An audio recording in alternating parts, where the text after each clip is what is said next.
नमस्कार दोस्तों, मैं सनी शर्मा फिर से हाजिर हूँ अपने चैनल सनी नाथ पे स्वागत करता हूँ सभी भाइयों को। आज मैं फिर से हाजिर हूँ एक नई जानकारी से। तो इन कारणों से पूछा नहीं आती है आपको, देवता होने के बावजूद भी पूछा यानी बोझा या कान ना निकाल पाना, चौंकी भी आपके पास सवारी भी है, लेकिन फिर भी आप इन चीज़ों को नहीं पकड़ पा रहे हो। गद्दी होने के बावजूद भी आपको पता नहीं लग रहा सामने वाले के ऊपर क्या चीज़ है। तो सर्वप्रथम एक निवेदन रहता है, चैनल पर फर्स्ट टाइम विजिट चैनल को सब्सक्राइब करना, बेल पर क्लिक करना। 3 और चैनल गुरु घोषणा शिव गुरु होना, जैसे बाकी की डिटेल डिस्क्रिप्शन बॉक्स में मेंशन हो। इंटरनेट की दुनिया में कोई मेरा गुरु का कुछ अलग को गुरु ने किसी के जहाँ से मत फंसना। मेरा काम सिर्फ जानकारी देना, मैं जानकारी के लिए वीडियो बनाता हूँ। किसी धर्म या किसी जाति किसी व्यक्ति को अपमानित करने के लिए वीडियो में मेरा काम सिर्फ ज्ञान देना। तो जो कुछ भी करना पूर्ण रूप से गुरु से नहीं तो किसी जानकारी के अंदर रहते हो करना। मेरे द्वारा दी गई क्रिया करने से पहले मेरे धुने पे ही अरदास लगवानी, फिर ही आपने तंत्र मंत्र और क्रियाओं का प्रयोग करना। चैनल पे पहली बार आते हो तो चैनल को फ्रॉड के पहले अच्छे से देख लेना, हर एक चीज़ का उत्तर देने की कोशिश करिए। आप पहले उनको समझ लेना, फिर मेरे साथ कंसल्ट करना। और ज़्यादा इन्फॉर्मेशन मेरे पेड ग्रुप में आ रहे हो तो पर मंथ फीस जो है 1150, बाकी की डिटेल ऑलरेडी डिस्क्रिप्शन बॉक्स में मेंशन है। और इंटरनेट की दुनिया में कोई मेरा गुरु का कुछ अलग को गुरु नहीं है, किसी के जहाँ से मत फंस जाना। ये बार बार एक चीज़ मैं रिपीट करता हूँ, फिर दुनिया बाद में बोलती है कि मैं लुट गया।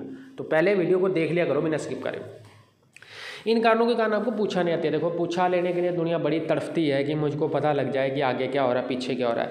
देखो, एक तो मैं बताना चाहता हूँ कि जो लोग निष्भावना से, जो लोग सिर्फ बोलते हैं कि मुझे कर्म करना है, मैंने सिर्फ कर्म कमाना है, मैंने भक्ति कमानी है, मैंने भक्ति से मोक्ष माना और मैंने इसे जन्म मन के चक्रों से छूटना है, मैंने इससे निकलना है, मैं इस संसार में दोबारा नहीं आना चाहता हूँ और मैं उन सदगुरु के चरणों में विलीन होना चाहता हूँ या विलीन होनी चाहती हूँ, या जिस भी देवता की पूजा करते हो कि मैंने उनके चरणों में ही रहना, वो लोगों को जल्दी महारत मिलती है, उन लोगों को जल्दी कामयाबी मिलती है, क्योंकि वो किस भावना को लेकर नहीं चलते हैं।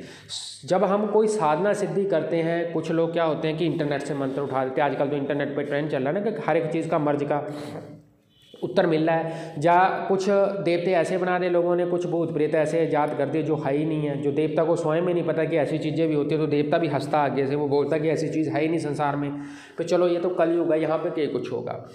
तो आपको बताना चाहता हूँ कि गद्दी होने के बावजूद भी, सवारी होने के बावजूद भी चौंकी भी लग रही है और देवता बोलता भी है और आपके वचन भी कुछ ना कुछ पूरे हो रहे हैं, लेकिन फिर भी आपको एक्यूरेट पूछा नहीं आती है। उसका कारण पहला होता है आपकी भक्ति, आपका कर्म। क्योंकि कुछ लोग होता है कर्म कम कमाते लेकिन ढंढोरा ज़्यादा पीड़ देते हैं कि मेरे पास है बड़ा, दिखाते बड़ा कि मेरे पास बहुत है, कर्म उतना होता नहीं है।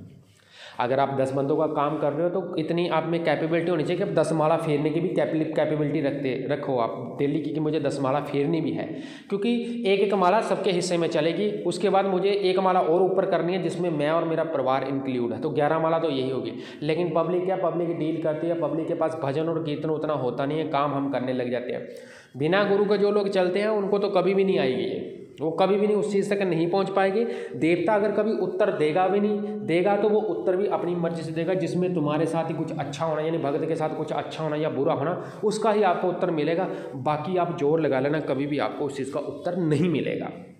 दूसरी बात है, अगर इनने केस आपको ये सिद्धि मिल भी जाती है, देवता आपको ये सिद्धि दे भी देता है, आपको पूछा आने भी लग जाती है, तो आपको पूछा जो कभी भी डायरेक्टली सिद्धि नहीं मिलनी है। आपने पूछा किसी के बारे में तो देवता क्या, देवता स्वप्न के माध्यम से बताएगा कि इधर से गाड़ी निकल लिया, आप टांगे पे चढ़ गए, टांगे के बाद आप पानी में कूद गए, पानी के बाद घूम गया, फिर छत पे चढ़ गए, छत के बाद आप धूणे पे आ गए, धूणे पे 2 गालियाँ पड़ी और आप वापस चले गए। इतने में सपना आपका टूट जाएगा। तो ये सपना और ये भेद आपको तब पता लगेगा जब आपके ऊपर गुरु कृपा होगी, यानी कि गुरु की माया आपके ऊपर चलेगी, गुरु मंत्र आपके ऊपर पूर्ण रूप से एक्टिवेटेड होगा।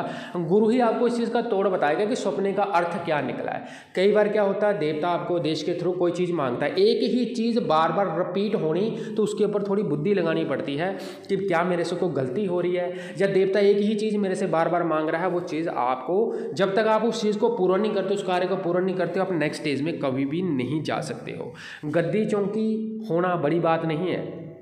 सच्चे मन से अगर 1.25 महीना सेवा करोगे तो ये आपको मिल जाएगी। लेकिन मैं बोलता हूँ चौंकी लगाने से भी, चौंकी लगाने का भी तब तक कोई फ़ायदा नहीं है, गद्दी लगाने का भी तब तक कोई फ़ायदा नहीं जब तक आपको पता ही नहीं लगता कि सामने वाले के ऊपर चीज़ क्या है। कम से कम एटलीस्ट आपको 40% तो पता होना चाहिए कि उसको दर्द किस हिस्से में हो रहा, क्यों हो रहा, उसका कारण क्या है। वहाँ तक आपकी इंट्यूशन पहुँचनी चाहिए। सारी पूछा विचारों के माध्यम से आनी है, आवाज़ बड़े कम लोगों को पड़ती है, वो भी कभी कभी पड़ती है। चैनल अच्छा लगे सब्सक्राइब शेयर जरूर करना। स्वादेश दे जय।